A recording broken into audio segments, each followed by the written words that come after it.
The night was unusually cold. The dim glow of streetlights barely illuminated the empty alley, and a biting wind whistled between the buildings.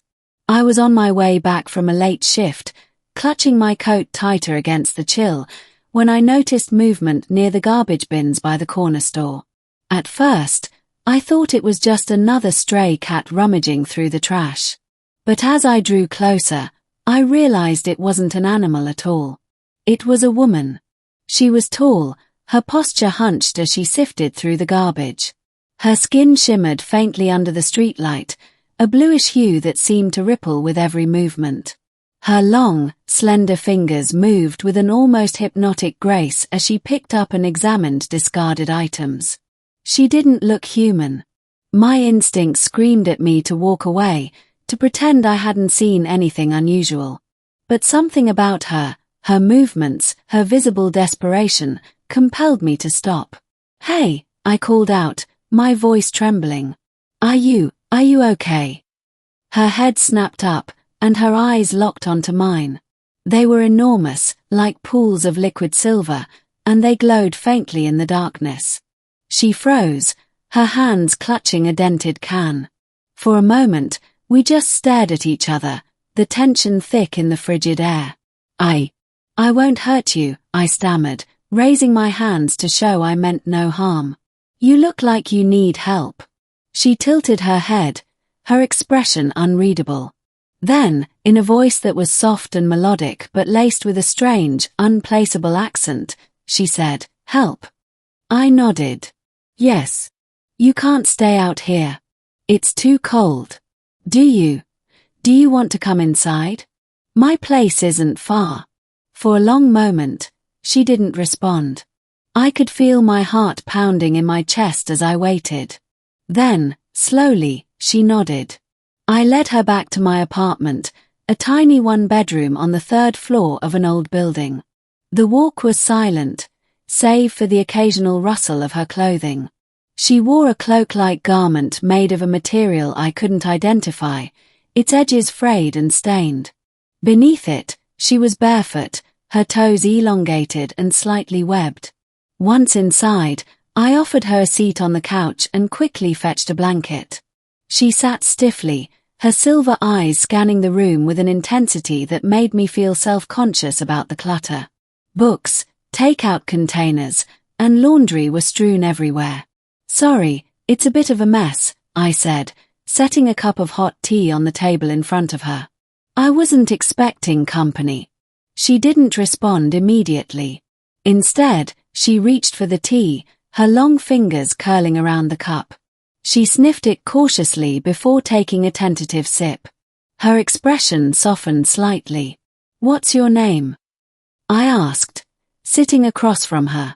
She hesitated, then said, "Lysra." "Lysra," I repeated. "I'm Alex." Her gaze met mine, and for the first time, I saw something that resembled gratitude. "Thank you, Alex." Over the next hour, I learned fragments of Lysra's story. She spoke in broken phrases, her grasp of English imperfect but surprisingly quick. She wasn't from this world, that much was clear. Her ship had crashed weeks ago, leaving her stranded.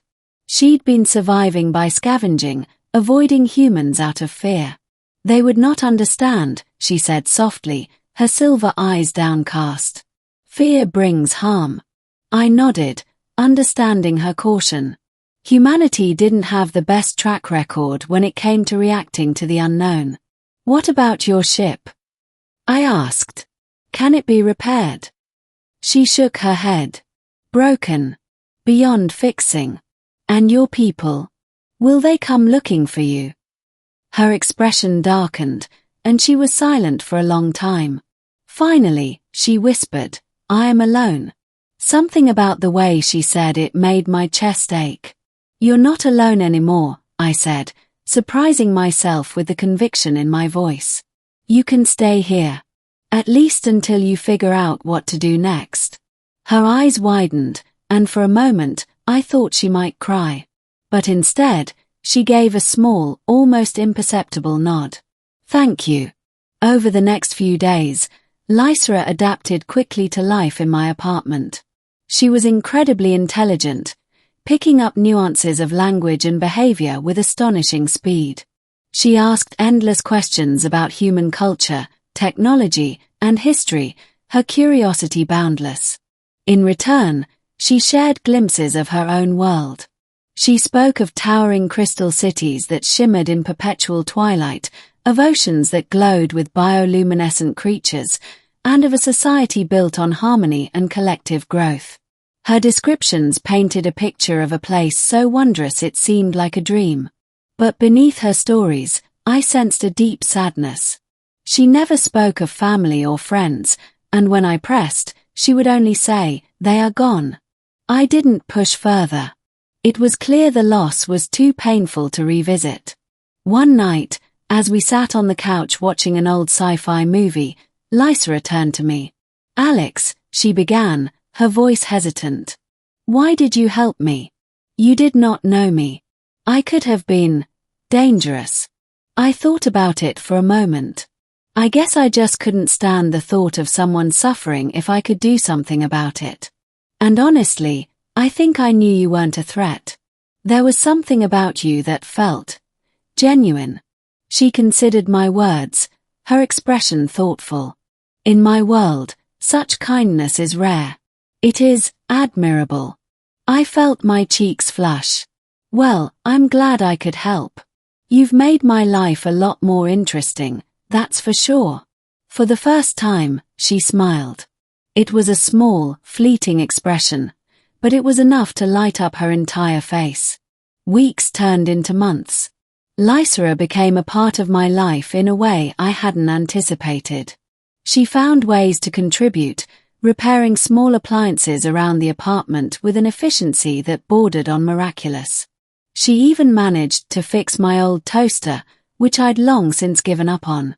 But as time passed, I began to notice a change in her. She grew quieter, more withdrawn. One evening, as we shared dinner, she finally admitted what had been weighing on her. "I cannot stay," she said, her voice barely above a whisper. The words hit me like a punch to the gut. "What do you mean? Where would you go?" "I have been monitoring signals," she explained. "There is a place, far from here, where I might find others like me. Survivors. How would you even get there?" She hesitated, then pulled out a small device from beneath her cloak. It looked like a compact orb, its surface etched with intricate patterns. "This will take me," she said. "But it can only be used once." My heart sank. I knew this day would come, but I hadn't expected it to hurt this much. "When?" I asked, my voice trembling. "Tomorrow," she said softly. The next day was a blur. I helped her gather what little she had, my chest tightening with every passing moment. When the time came, we stood in the middle of the living room, the orb glowing faintly in her hands. "Thank you, Alex," she said, her silver eyes shimmering with emotion.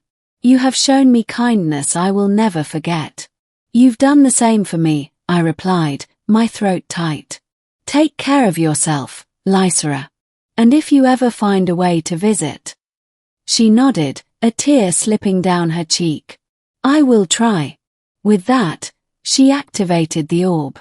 A brilliant light enveloped her, and in an instant, she was gone. The apartment felt emptier than ever.